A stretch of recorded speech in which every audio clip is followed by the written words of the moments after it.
Selamat malam serta berita bebasa dengan kita semua. Bergulang aku Gary Munau bak Buletin Ukas Iban edisi malam 14 Disember 2020. Beratang berita malam tu dipun ke Engau Puriah 5 semban ring ladies dekat dikingat nengah asidro mural bak dinding sebuah bangunan lama Pasar Giant Batu 10 Kota Padawan. Lalunya disadang dekatnya di City Icon baru dikerinduk ke bak Sarawak.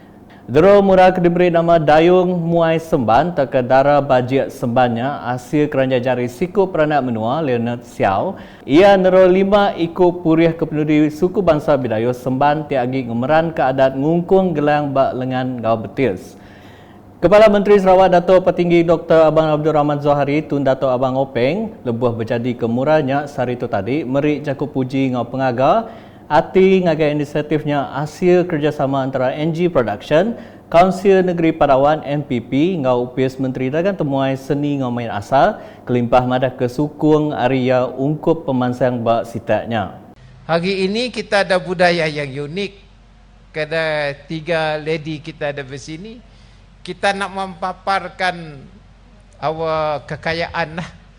Kita punya kekayaan dalam budaya. Saya mengambil kesempatan ini untuk mengucapkan tahniah kepada Majlis Padawan 24 tahun, dan disebabkan kita hendak menjadi kawasan smart, you need a smart building, you need a green technology building. Saya sokonglah untuk mendapatkan bangunan tersebut. But of course, let us work together. Dato' Petinggi Abang Zohari Madah munyinya berserimbai ngau pengrami makai tahun ke-24 MPP engau berjadi ke The Last Ring Ladies mural bak laman bangunan lama Pasar Giant Batu 10 Padawan. Bak pengrami Jamegak Ko Kepala Menteri Padawan diperhati ngembuan peluang besar dengan pemisi bak 3 sektor keulian nyungkak ke ekonomi bak sitatnya. Antara sektornya sektor servis, dagang temuai, ngau bertanam bertupik. Number 1 is of course services. Number 2 is tourism, attraction. As mentioned by the minister just now, you got a lot of attraction. When you talk about tourism, it includes our culture in this area. Number 3 is the potential in agriculture. So these are the 3 sectors I think Padawan Municipal Council can look into, and I am sure your chairman, pengerusi dan ahli majlis akan dapat melihat the 3 sectors ini dengan jawatan kuasa yang khas untuk menentukan masa depan Padawan Municipal Council. Dulu lagi harinya Menteri Dagang Temuai Seni ngau main asal Sarawak Dato' Abdul Karim Rahman Hamzah berjakup ia belak bisik ngelansak pasal penglebih pengawal ngasil ke muralnya. Ko ia buah penemu nero muralnya datai pengudah medak dokumentari tentang rakyat Sarawak ti nyerita ke pasal Ring Ladies bak channel antarabangsa NHK Jepun, KBS Korea ngau PTS Taiwan bak tahun sitik nyen kemari. Nyengkawum dipandang bak TBS kena 4 November 2020. Tunang dero mural ke pemadu besar berkucing digagak berpun Jun 2020 lalu kena bulan September tu tadi.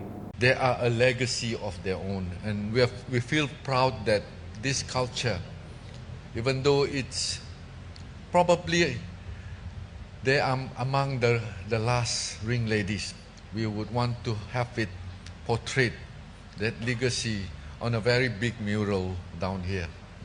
There are now only a handful of ring ladies left. They range in age from 69 to 94 years old. Berbang ngonya Kaban Kaunsil Negeri Adun Batu Kitang kemegak Chairman Kaunsil Negeri Padawan Lo Kirchang Manda Raban sida dekat terus berjalan ke strategi baru ngemanah sistem ngau sebarang atur dikena ngangkat kagi kualiti servis awak ke tahu mayu hagi pemansang basita ke dikuasa MPP. Ngaliah ngagai atur berkawa tamak ke Sarawak. Komiti Penjaga Pendudusan Negeri JPBN Sarawak saritu netap ke pemutus penatai ke Sarawak Aris Menanjung Sabah ngau Labuan.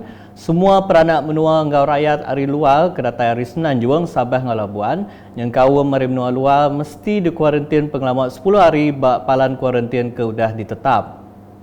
Persa RT-PCR dekat di pejalai bahari ke-2 ngau ke-8 lalu nyemak pemutus persanya bahari ke-8 mandang ke negatif sidak dekat di Kemendal Pansut aripalan kuarantin bahari ke-10 lalu dia suah nyambung lalu kuarantin barumah nyentuh hari ke-14. Atur tu diterit mesti dititih berengkah 14 Disember 2020. Nangkan kenyak bab penerang media kesama nadai kes baru kena rampit COVID-19 bab Sarawak ngujung ke penyampau semua kes mengkian 1075 itik kes kelimpah harinya kluster Green Hill bab Pelilih Kuching Miri Ngau Bintulu dikenuk ke Punas sepengudah nadai ngerikut ke sebarang kes baru dalam kandang 28 hari. Nampuang isi berita malam tu. Peranak kampung temasaan diatur ulih berjalai ke pengawal pengarap Ngau Lantang pengudah projek kemanah ke Gereja St. Paul bab menuanya tembuk. Ungkus projek kemanah ke gerejanya penyampah RM200,000 hasil bantu belajar unit perkara pengarap bukai Unifor. Menteri Pelajar Sains Ngau Pansiak Teknologi Sarawak Kemega Adun Terbeduk Dato' Amar Michael Manyin Jawung madah agih belanja ke diberinya terang mandang ke Perintah Negeri yang gala nemu perkara ke diguna pengarap bangsa bukai bab Sarawak. Dato' Amar Michael Manyin madah munyinya maya berjadi ke Gereja St. Paul, Kampung Temasaan kena hari Minggu tu tadi. Koya Mega peminta semua bangsa di negeri itu belak dijaga serta dikeibuah. Nangkan kenyak Perintah Negeri Mega berpanggai bab penemu ngemerat ke atua ke nelap sebaka adil ngau numbasia nangkup peminta serta pengingin bangsa bukai. Nak tu dulu edisi malam gulai aku Gary Munau ngau bala kru Bulletin. Berita sila lagi tahu dipedak dengan semua laman media UKAS yang kau buat portal ukas.sarawak.gov.my dan juga kita subscribe UKAS channel di YouTube.